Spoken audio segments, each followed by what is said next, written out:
right. Well, we will go ahead and get started. We've got a great lineup of panelists this morning. I'm super excited. So just real quick before we get started on our webinar this morning, a few housekeeping items. Today's session will be an hour with time for Q&A. We'll leave time for questions during and at the end here. This webinar will be recorded for future watching, so share with others. Come back and watch again if you'd like. Please note that participation in this webinar qualifies for free CME credit, and I will provide you that link at the end of the webinar. Any resources that we might talk about on here, we will make sure to get those out to everybody afterwards. We encourage questions throughout. I know we got a lot of questions in the registration, so if you sent those there, I have those on deck, but please feel free to send those in the chat. If you would like that sent anonymously, just send it just to myself, and I will make sure that that gets shared. Let's see. The panelists today have no financial relationships to disclose, and this webinar, as I mentioned, is approved for 1.0 AMA PRA Category 1 credit. So, as I said, I'm so pleased to introduce our panelists today. We've got three great retired physicians that woke up bright and early to join us today. So I did promise them coffee coming up, so that will be coming. But first, we have Dr. Michelle Peterson.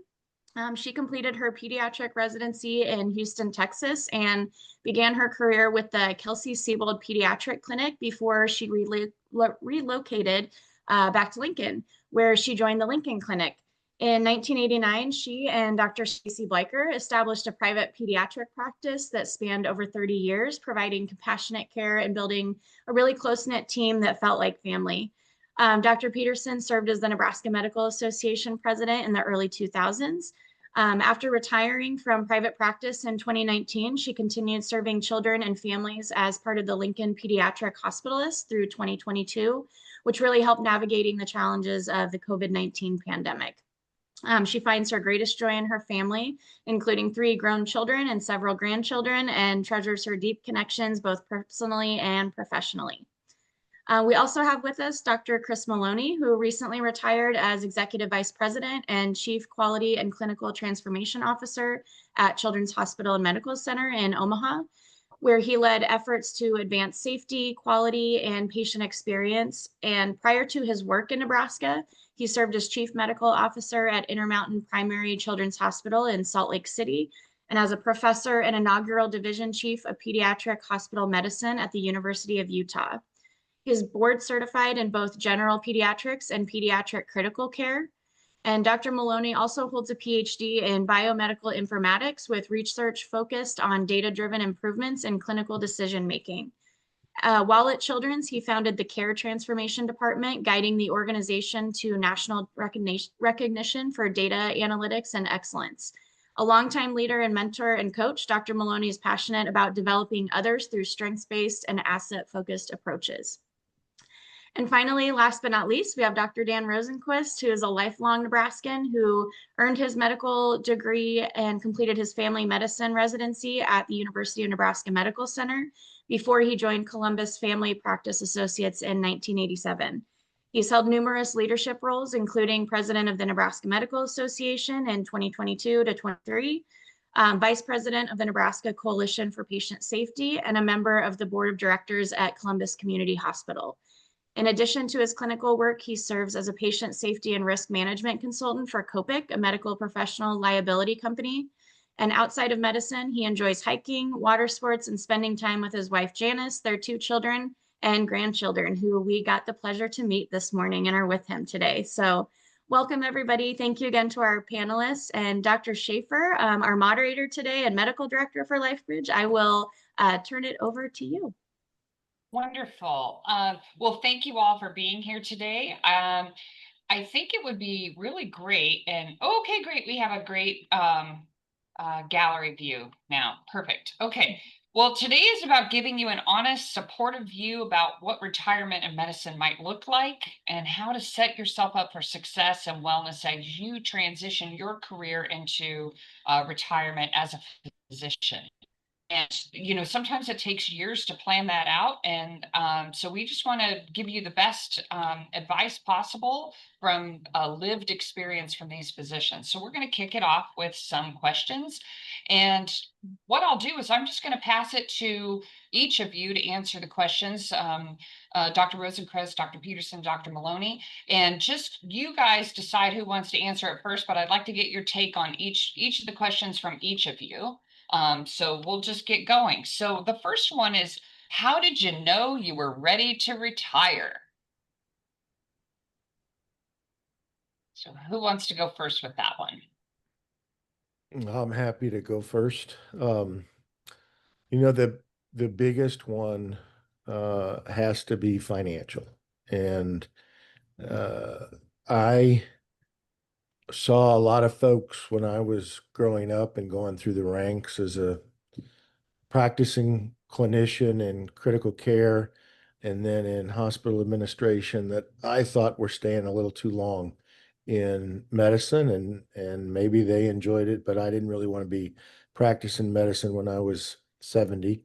That was my choice. So when I was 52, I sought out to have financial stability by the time I was 62 in the event that that was when I wanted to do it. And as the time got closer and closer, and I'd already reached that goal, it was like, what was I going to do? And so I started to prepare my life and uh, knew I liked coaching. So I got some special training and certification in professional coaching so I could do that on the side because I knew I wanted to do something. I was going to retire, but I didn't have a bunch of hobbies because all I did was work.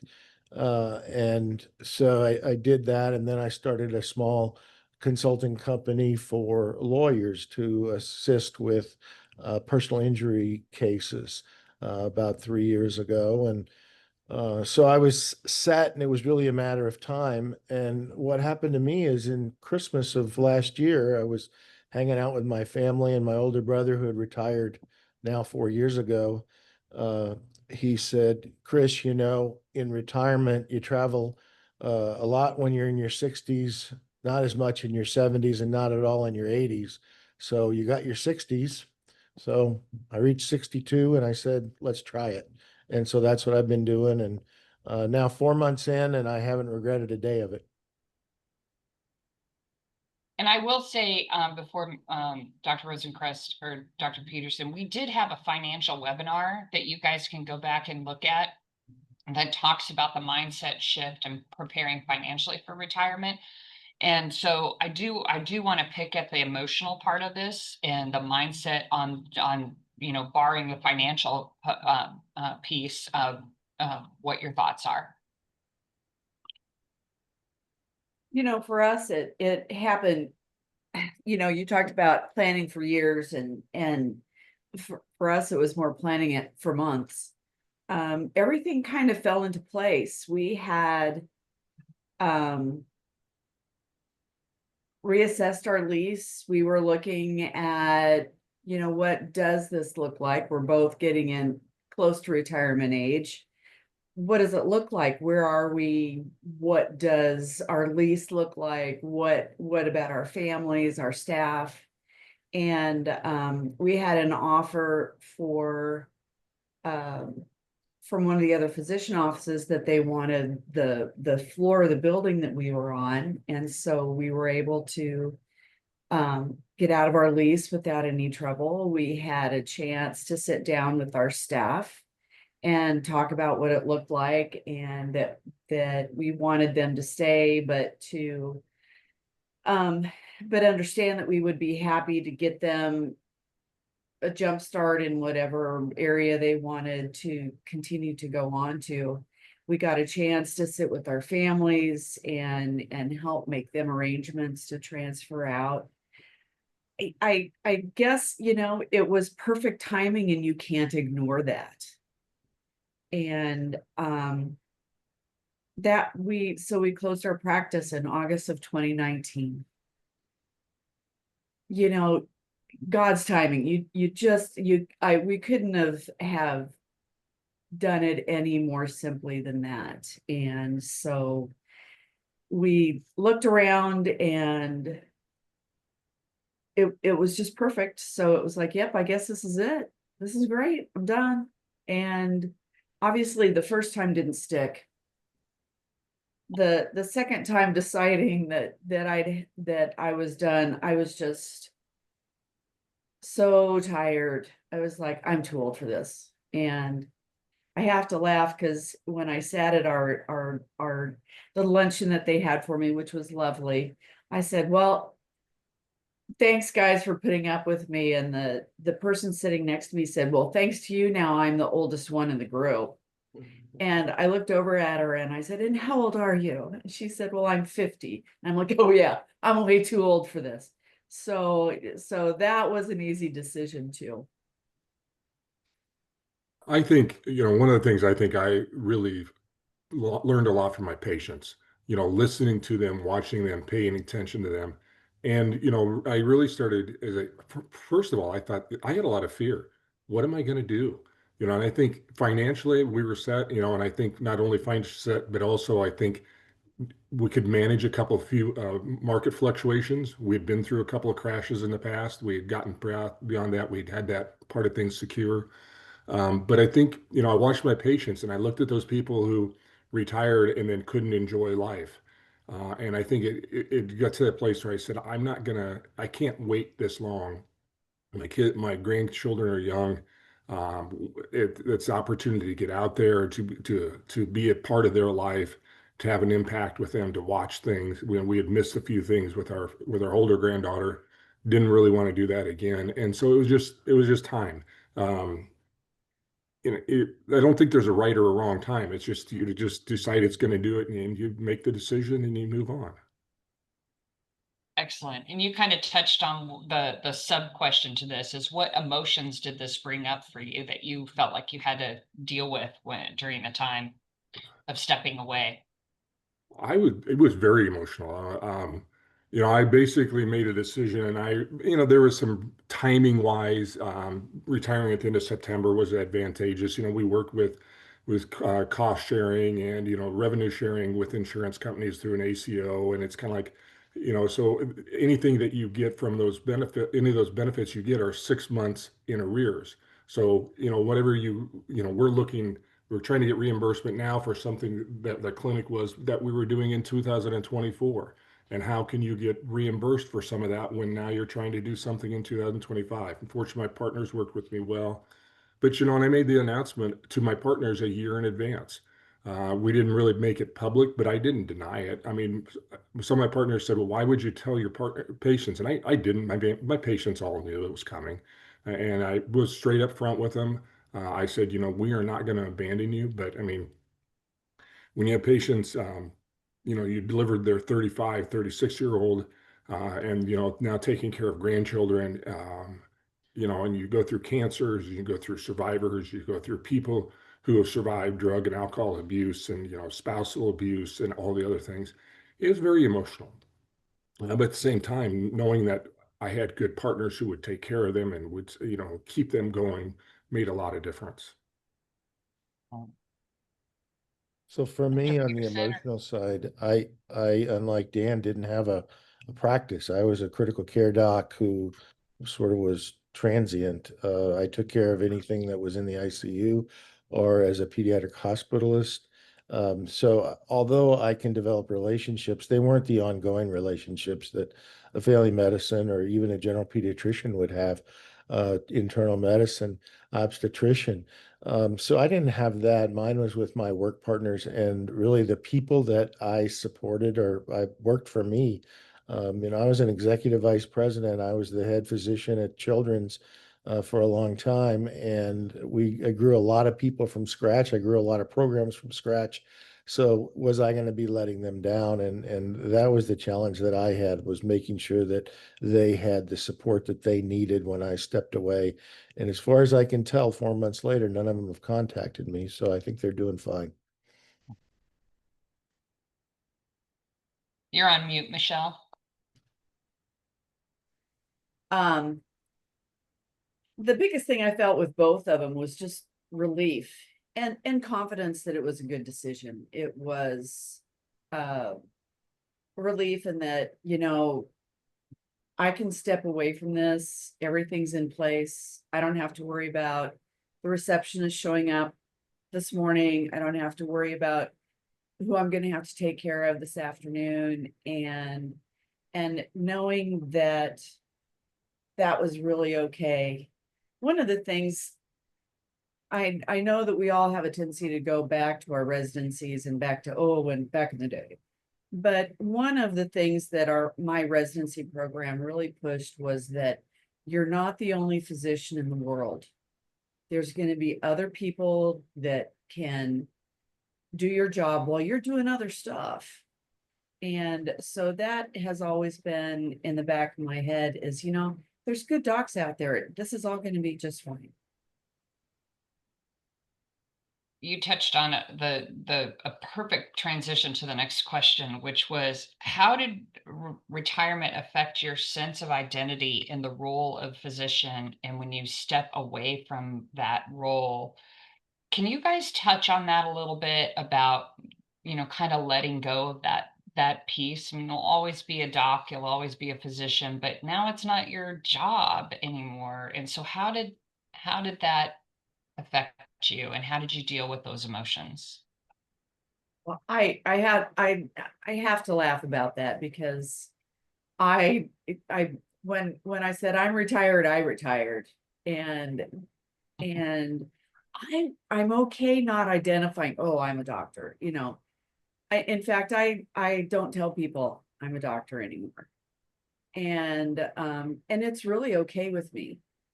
You know, I'm a grandma. I'm a runner. I'm a lot of things, and I was a doctor, and that's not what I do anymore. Is it a part of me? Absolutely. Is it a part of my story? You bet. And if you ask me questions that I can answer and I can help you in any way, I will certainly do that. But it's not a part, it's not an overwhelming part of who I am. Dan or Chris? For me, I gave up clinical practice when the pandemic hit. So I was in charge of the command center and had to make sure everything was happening and communication. And for 3 months, I did a video every day to let folks know in our organization what was going on. So I didn't practice medicine since January of 2020. And so that part of me I'd already dealt with as a physician. I was a hospital administrator. I was a program builder. I was an academic, and I haven't given that up. I'm still on a couple of PhD committees for graduate students in informatics. I consult for a AI company. I do some legal work. So I haven't given that up completely in my retirement like Michelle has. And that's, that was intentional. That was part of the plan. I would have to say I kind of took the easy way out. We moved to Papillion, where I'm not known. I mean, when I go back to Columbus, which is rare, I mean, people think of me as Dr. Rosenquist. But being in Papillion, I went to a Veterans Day program the other day, and just another person in the crowd. Nobody really knows me. I mean, that's okay. I still get a lot of questions from people who do, and stuff. And it's interesting because I have former partners and other people who I've talked with when I was going through retirement who said they deliberately let their license lapse because they no longer could be a doctor. They didn't have the ability to give a prescription. They didn't, so they couldn't really give out any advice to people. I'm not sure that that's what I want to do, but I think that's something that really resonated with me as I went through a lot of this. Yeah, that's weird, is deciding whether or not you want to continue your medical license. I mean, that's something every 2 years you get to make that decision. Yeah, that's a question that came up. So let's talk about some of the operations piece of retirement. So there's your DEA, your board certification, and your license. All three important decisions to make. So how did you make those decisions? I decided to keep my medical license up just because why not? If I ever changed my mind and I wanted to go volunteer or do anything along those lines, I at least had that in place. The DEA is too expensive. That's ridiculous, not doing that. And that's for controlled substances, and that's not something that I'm going to prescribe at this point. And as far as my board certification, I had already paid to do my board certification through 2026. And so I am still board certified, but I'm not paying that money to do that again. Well, my board certification runs out in 28, and I'm not going to do it again. I mean, I would, in the license, again, I think that's part of a sense of identity. The DEA, I have no intention of. The other part of things is malpractice. You know, you walk away from practice and you walk away totally, you get a tail and you're done. But, you know, if you go back out and work, then that potentially jeopardizes your tail. And now do you want to accept that, and do you want to accept that financial responsibility? You know, having had a clinic always pay for all those types of things. Now all of a sudden it's back on yourself and everything. Now there's options to still do volunteer work that usually is covered in a lot of those situations, depending on insurance and the med mal company you're dealing with and everything. But it's an interesting part, and so it's something you have to recognize. You have to know the intricate details. I will put a plug in for Copic here, one of our great partners. They have a wonderful volunteer policy, which I use for volunteer work in medicine, which is just terrific. For a very low premium, you can do volunteer work and have good coverage. Chris, do you have Yeah. anything to add on that? I have nothing to add. I'm in the same position. My license hasn't come up for renewal, and when my board certification is due, I don't plan to pay for the month, pay for it. Okay, very good. So here's another operations sort of question. How did you handle the process of transferring patient care? And I mean, we touched on a little bit, but just dot those I's and cross those T's a little bit more about how you transferred patient care and what strategies worked well to ensure the continuity of care and then the closures of your practices or I can your go patient care. you know, and I think part of this is I mean, as family physicians, you know, that obviously was important. And we had teams, you know, that I'd have somebody, not only my nursing team, but all my schedulers and everything else. And I was very upfront with my partners again a year in advance and said, how are we going to manage this? They didn't really plan on replacing me with another physician. They have hired a couple of APPs to try and handle the workload, but you know, they assured me first of all that everybody would have a home, which was most important. And then we worked through my schedulers and everything else, and they all knew that people were coming. I didn't promise anything. I said, you know, we will see what we can do. Their workflow will be different as time goes on. But part of that is just being upfront with everything. You know, we had a few patients. I had patients that were transferring a year before I announced my retirement because they knew time was coming. But then they felt the rush, and I just, as long as I can be assured that everybody's going to be seen, that's what we need to do. And so, again, you got to have good partners and staff in my situation to handle all that. Yeah, it wasn't applicable to me. I sort of grew up in the mentality that Michelle was taught, that Dr. Maloney was on service or not Dr. Maloney was on service. Yeah. Our situation was a little bit different because instead of leaving a practice and having someone step in, we closed our practice completely. And so that was a matter of we're closing, let's do this right. We went to a lawyer and got specific legal advice as to what was required for medical record retention, what was required for transfer, what was required for privacy for the records. And thankfully we had time to process that. We had a chance to talk with our patients. As a pediatric practice, we were seeing our little ones, the infants less than a year, we were seeing on a regular basis. So we were able to touch base with those families, and that was a conversation every time they came in. We would love to see you, but you need to find a different doctor. This time between now and your next appointment is a good time to make that transition. And we ended up transferring 100% of our infants less than a year of age, and like 95% of our kids 1 to 2. So we were able to place those kids. We have good people in our community, and they were all open to taking our patients, which made it great. I actually kind of had a mini job after we retired, and all of our medical records were on EMR. So it was a matter of downloading their records onto a USB drive. And I have a little Miata that's lots of fun to drive around. And so I would jump in my little car and drive around Lincoln once a week and deliver records everywhere. And, of course, it was making sure the passwords were respected, making sure that they got the records, and overall USB drive to a physician office worked really, really well. Some of them were like, well, I don't know what to do with that. And I'm like, it's a file, just download it. And if I can do it and I'm old, you can do it and you're young.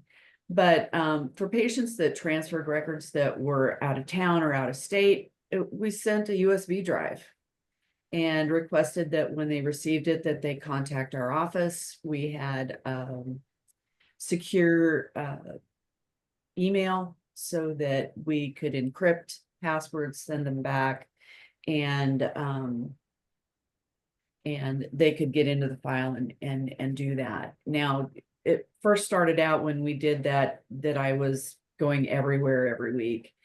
But even yet, and it's been 6 years, I still get requests every once in a while, but it's the 30-year-olds. And it's like, dude, I don't have your records anymore. Go get your MMR. It's fine. You're not going to die. So I think that went really well. It was an easy thing to do. The other thing that we did that was kind of weird, but it worked okay. And that was, what do you do with an office full of stuff? We have desks, exam tables, paper, you name it. And we had a garage sale. And we notified physician offices in town that we were selling the stuff in the office. And we had people come in and they bought the chairs and all the things. We ended up with a microscope, which was fun, but what do you do with that? But that worked surprisingly well. Great. Thank you for that. What a great idea. Okay, so what surprised you most about this stage of your life and the intellectual transition that you made from being a busy doc to not being busy like that anymore? What was the biggest surprise for you?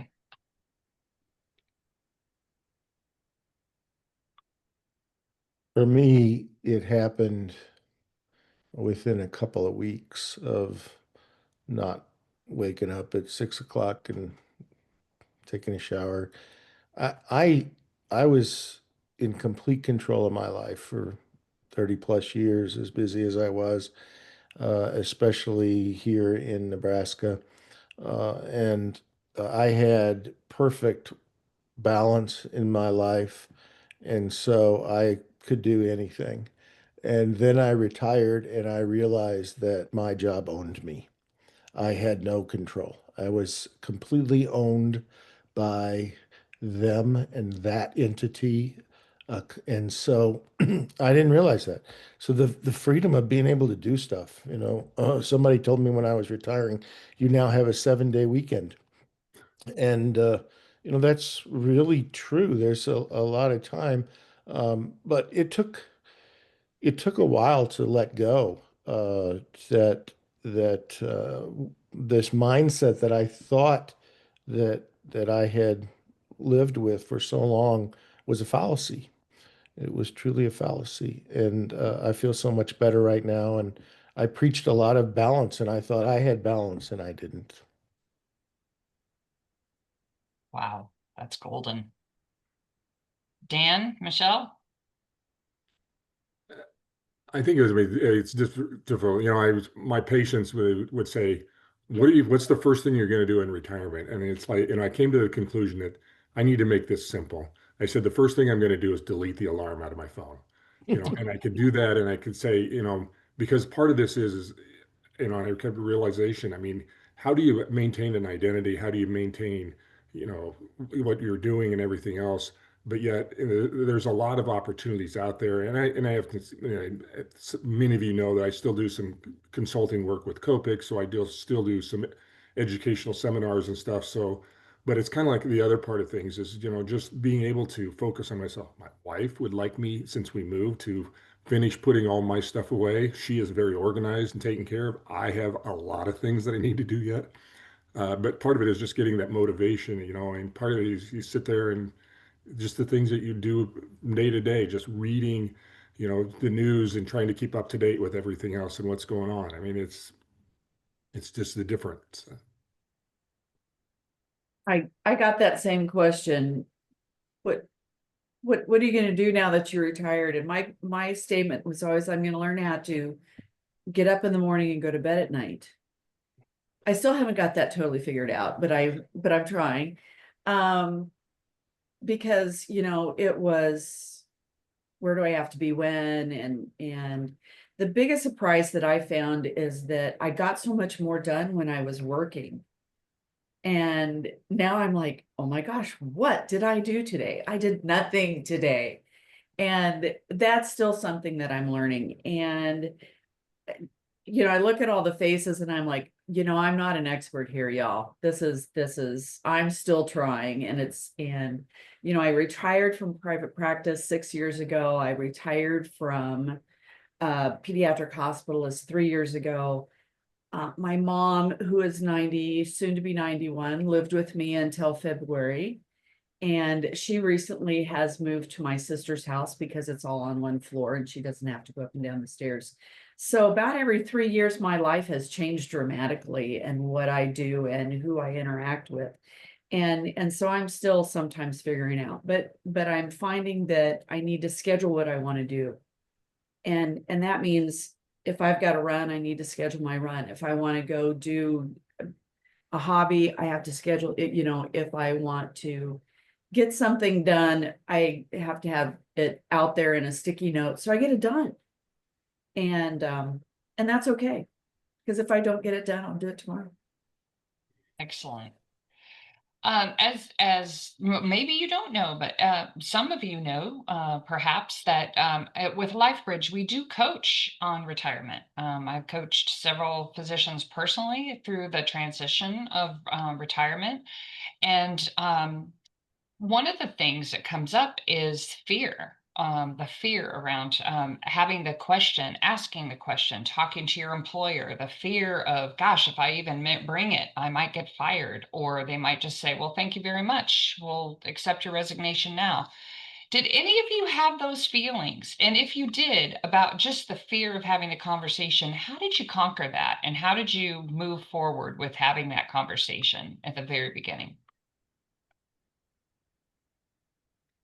I don't think that fear ever goes away, because it's I really struggled with this, and as Chris said before, financially secure. Yeah, we did that. We were there a couple of years ago, but I think the fear is what kept me from, just actually pulling the trigger and just saying I'm done.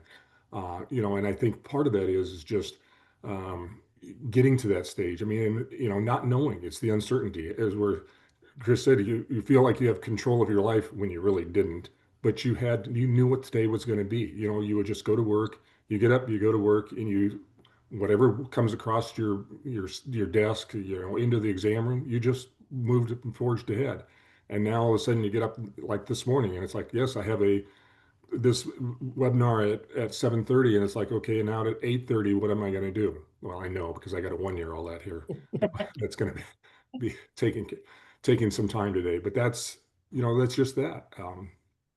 It's that uncertainty. Were there fears about talking to your administration about the act of retiring, or your partners, though? That's one of the things that comes up in coaching. I didn't. I mean, part of it, I have very supportive partners. I mean, I think that was the collegiality. As always said, we have different personalities, all of the partners that I dealt with, Yeah. which was probably good. I think our vision and our vision that we had for patient care was very similar. But I think what our general, small interests were different. What we did outside of practice was different. But inside of the practice, we were all straightforward and knew everything. And I think part of it is that made a big difference. And I think part of that was just being open and honest and treating everybody else with respect every time, when you start and moving on. So. Excellent. I didn't have fear with my boss. I reported to the CEO, and I didn't have any fear that they were going to turn on me at all. I've already alluded to it. My biggest fear was letting people down. They were counting on me. I hadn't, unlike Dan, I didn't give anybody notice that this was going to happen. I gave them 3.5 months notice that I was going to retire, and so that was and none of it happened. Everybody was so excited for me. They're going to roll with it.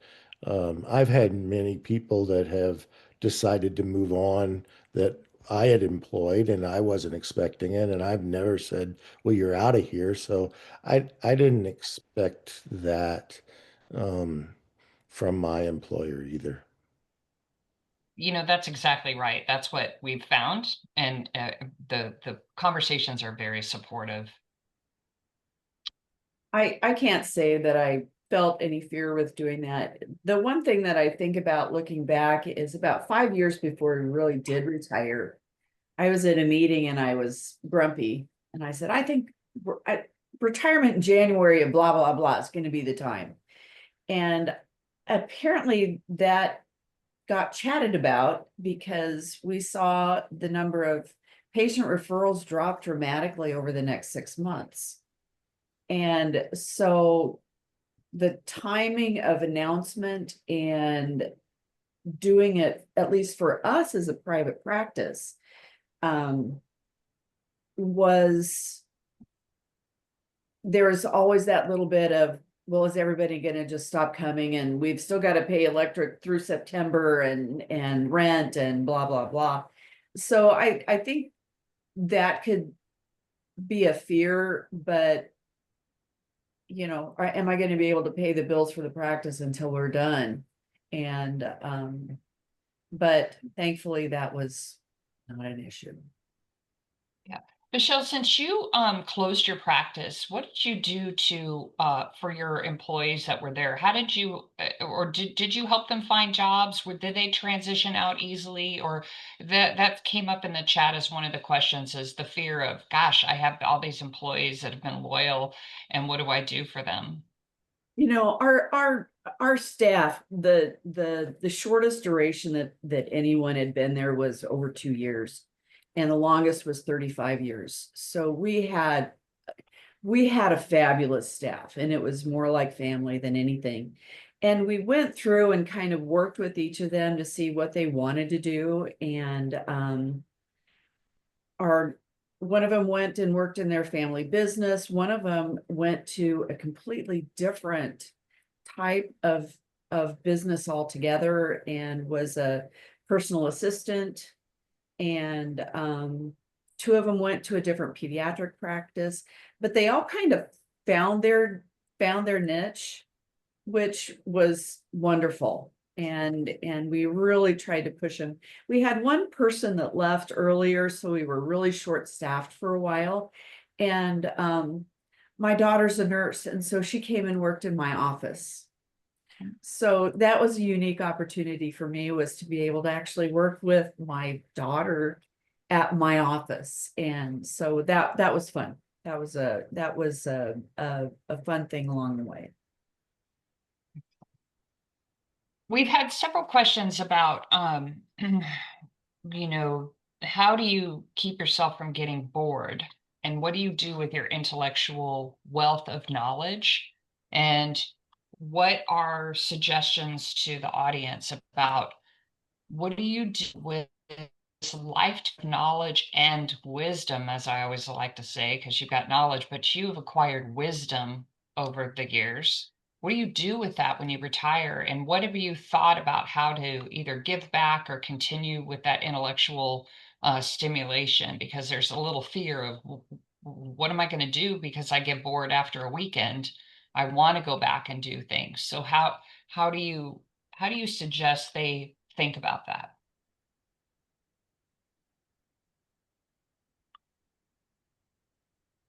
It's a multi-pronged question, Joanne. It-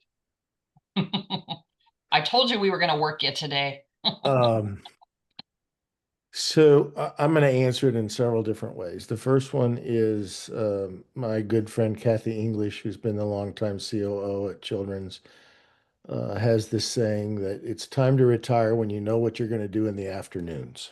She says, you know what you're going to do in the morning, you know what you're going to do in the evening, but until you know what you're going to do in the afternoon, you can't retire. So I didn't know what I was going to do in the afternoons. So what I did is the weekend before I was going to retire, I set out a 7-day afternoon plan, which included exercise, stretching, care of the home, something every day I do around the house, auto repairs, grocery shopping, meal planning, um, just to keep that busy. And then, as I had mentioned, intellectually, I'm a emeritus professor at UNMC. I sit on several graduate committees. I mentor graduate students. And I still don't haven't found the venue to give back most of the wisdom that I've accumulated. And hopefully I can do that as I collect more coaching clients, and can impart that on how to have a productive academic career. And now I know what balance really means. Hopefully I can impart some of that as well. But to me, like Michelle said, I was very regimented and I'm much less regimented. However, I do keep my lists because I love lists. And if I don't check it off today, I might check it off tomorrow, or maybe I'll check it off over the weekend. Um, so that's for me. My intellectual energy, I don't even know, that's I read, I travel, and before I travel, I do literature searches and history searches of places that I'm going to go. So I know about that area and just have some additional knowledge. I try to, if it's a language that I have taken at some point in my life, I try to refresh my language skills just a little bit, which is always hilarious. But I run, and I always laugh when I say that because people who look at me kind of snicker. Sure, she does, but the thing is that it's not pretty and it's not fast, but it's a mental break that I can get out. And I did that before I retired. All these things I've done before I retired. It's just now I get to do them more. And I do pottery. I am now taking watercolor classes because I like art. I do way more art museum visits. And those are the kinds of things that I liked doing before that I get to do more of. I don't teach, I don't mentor. I was honestly, when I look back, I was so burnt out. I went and sat down with somebody and she goes, your bucket is really empty. And I was like, yeah, it really is. And she says, well, come back to me when your bucket's a little bit more full. So I'm always check my bucket every once in a while to see how full it is. But I try to learn more. That's one of the things I try to do, and stay active. Excellent. I think part of it is Chris said, every day's a weekend, but I don't know that I want every day to be a weekend. I want some of those days to be weekdays when you really have something. I think exercise has become a big part of my life. Being able to do this on a regular basis, not have to worry about things, to feel a little better about myself, and that part of things, it puts me in a different sense.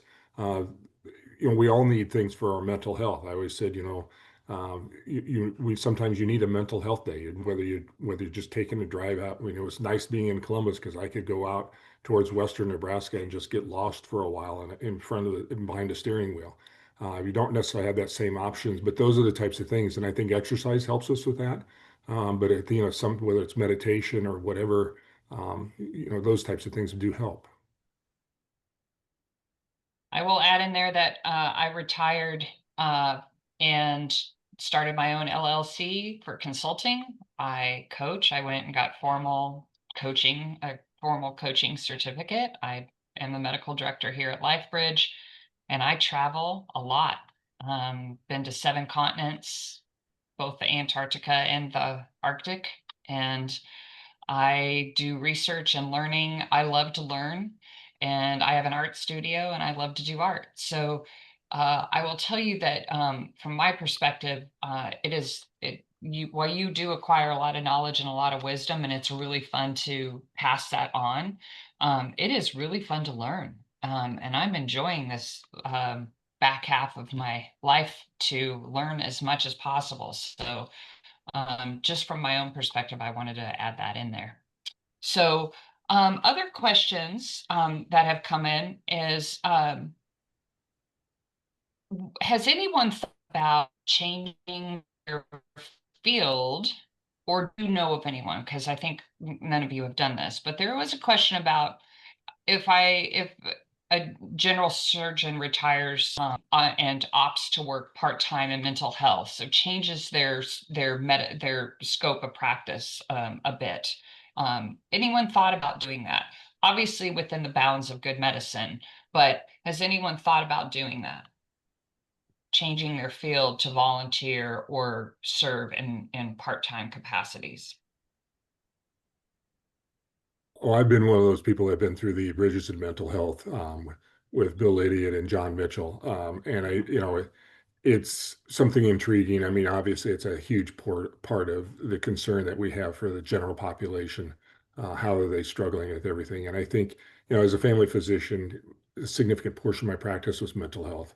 Yeah. Could I transition into this? And I'm not ready to make the commitment yet, but I think that's something that would certainly look to be an option. And part of this is, if I do it as a volunteer, then the malpractice is pretty easy and straightforward. If I do it as a paid position, which I have really no interest in doing, then I would have to change all that. And so those are the kind of things that go with that.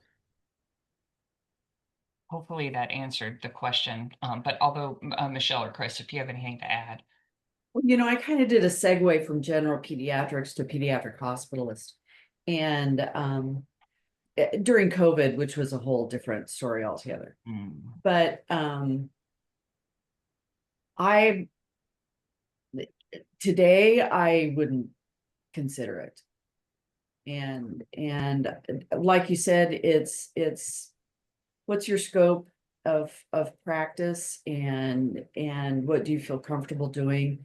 I felt comfortable doing that, but as far as segueing into a different specialty altogether, I don't think that would interest me.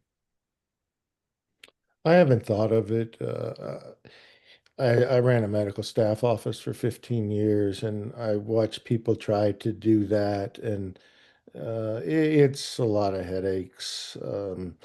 I agree with Dan. I think if you volunteer, so I could see myself volunteering as a palliative care provider, just for support. I lived through a lot of those terrible situations, and I think I could add some empathy there.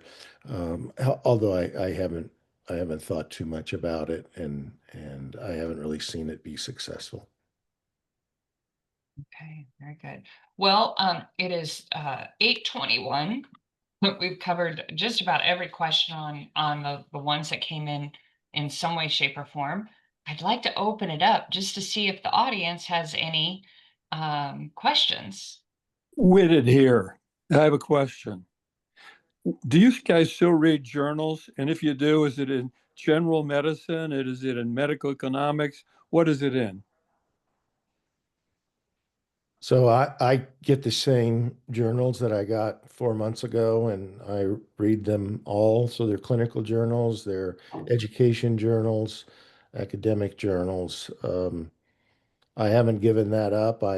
Like Joanne, I have this thirst for knowledge, and even though that's not going to change my practice, I haven't been practicing clinical medicine for 5 years, but I just love to learn what's new out there, and and so I do a lot of that, a lot of informatics work, what's going on with AI, uh, and some of that will inform my work with graduate students as well. Yeah, likewise. I read all the time. I did a certificate program at MIT on AI just because I needed to know. And because I consult, I just need to stay up on you name it. So I read all the time. Journals, constant. I still read JAMA. I still read American Family Physician. And I know AI is a big part of coming up, so I try to educate myself and look at the things. And it gets me to explore that when I Google or when I search, look for the AI type of thing and try to dissect that to see whether it's believable or not, and everything. And so again, it's learning, and it never stops. Another question. Go ahead, Michelle. I was going to say I must be an outlier because I get some pediatric newsletters and that kind of stuff, and I'll kind of flip through those. But I don't. I read other, like I said, it's history, it's lore, it's a lot of other things, but no, I don't usually read any medical stuff. Does anybody fighting to try to do something that's meaningful? I think that's the biggest thing that I found in retirement. I don't feel like I'm doing anything meaningful.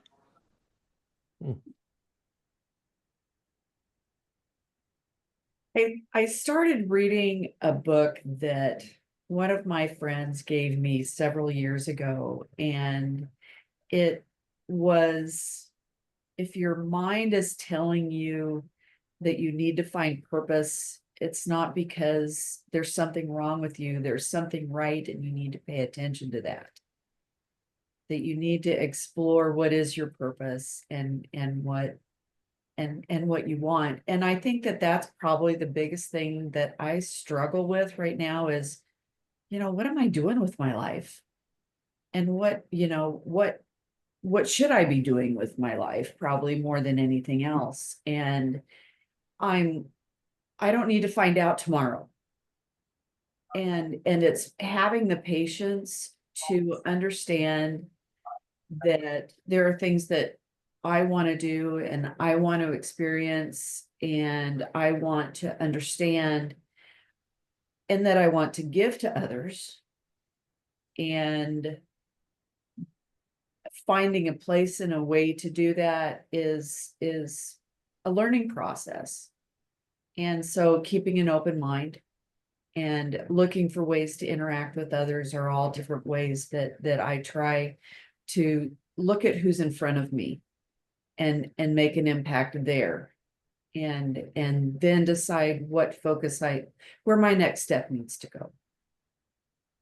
I will say that these are ripe for conversations in LifeBridge. These are exactly the topics we cover in our coaching calls. Finding purpose, the things that we talk about in terms of the whole spectrum, not getting bored, mind shift changes, making plans, so to speak, and trying to honor the time that you have. So that it feels right. So they're valid feelings that you're having at the time. And everybody is different. And there's no one size fits all. Yeah, for me, I'm still young in retirement, and I'm trying to be the best me. And that means exercising like I've never done since I was in a medical school, my second year of medical school. So that's a whole lot of years ago. Taking care of myself, eating better, not snacking as much as I did. I've lost quite a bit of weight, which has been a good thing for me. I'm not yet bored, and I don't think I'm going to be. I think I've got some good ideas for the future as well. I love to learn. There's always something to learn.